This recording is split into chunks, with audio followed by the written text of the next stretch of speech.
dès le coup d'envoi d'un match de Pro League. Et ça montre aussi l'envie de gagner de Jordi Condom.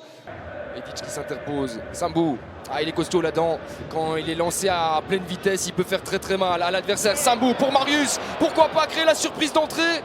Ce ballon passe finalement à côté des buts de Van de Voort, il y avait une position illicite.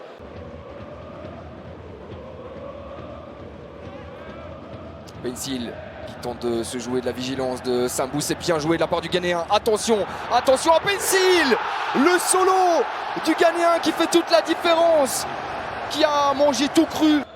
Malgré cette apathie défensive, c'est vrai, on a regardé jouer. Finalement.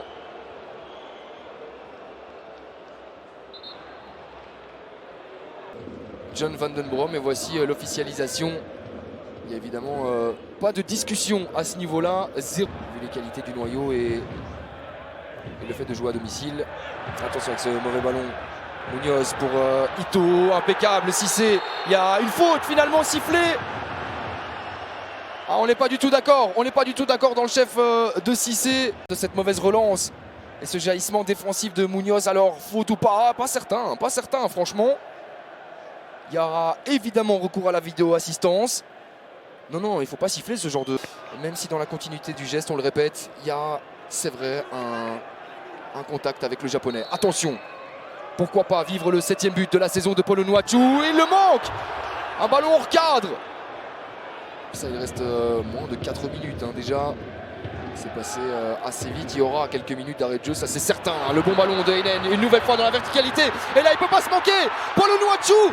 Non, qu'est-ce qu'il fait finalement? Il est dedans, il a joué avec son bonheur là. Le Nigérian, il le sait, il a pris un énorme risque. A joué trop simple, ça plaît pas à Van Den Brom, ça a été limite, finalement il est là. Son 7e but, 1-0 en faveur des troupes de Van Den Brom.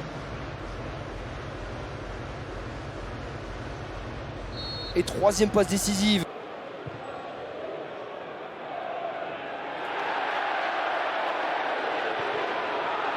Attention avec un excellent ballon dans la profondeur et pourquoi pas le break inscrit par Paul Onuachu. Finalement c'est Guillaume Ditch en 2 temps. Ça finit au fond. Coup de massue, double coup de massue en 2 minutes seulement.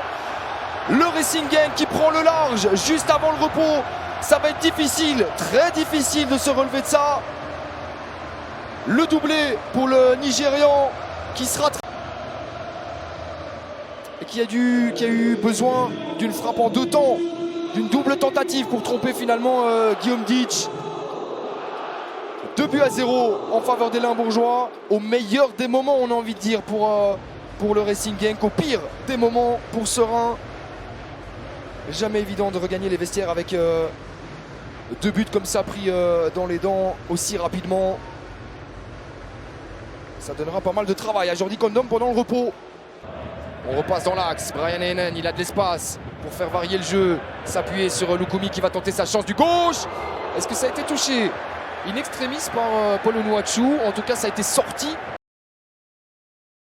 Continue son effort et finalement est mis au sol par Brian Heinen. Attention, il y a un 3 contre 3. Genk qui peut faire très mal évidemment sur cette offensive. Pencil face à Poati, est-ce qu'il peut terminer le Ghanéen? Il s'écroule et il y a un 2e penalty. Sifflé en faveur du Racing Genk. Était très tendre, très limite ici. Il me semble qu'il y a moins de discussion, beaucoup moins de discussion. Il est éloquent, clair. La décision là est tout à fait justifiée. Et c'est... Est-ce que Paul Onuachu va s'offrir son petit triplé personnel face à Ditch? Cette fois-ci ça rentre, il avait manqué un penalty en première période. Il ne se trouve pas une 2e fois inscrit un 3e but. Paul Onuachu x3, 3-0 en faveur des Limbourgeois, des Cérésiens. Mais à 3-0, ça risque de tout le monde de toucher du ballon.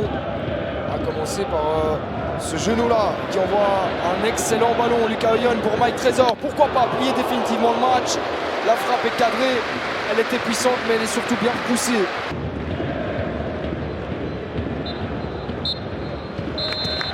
C'est terminé, victoire méritée pour les Limbourgeois du Racing Genk, 3-0 grâce à un triplé.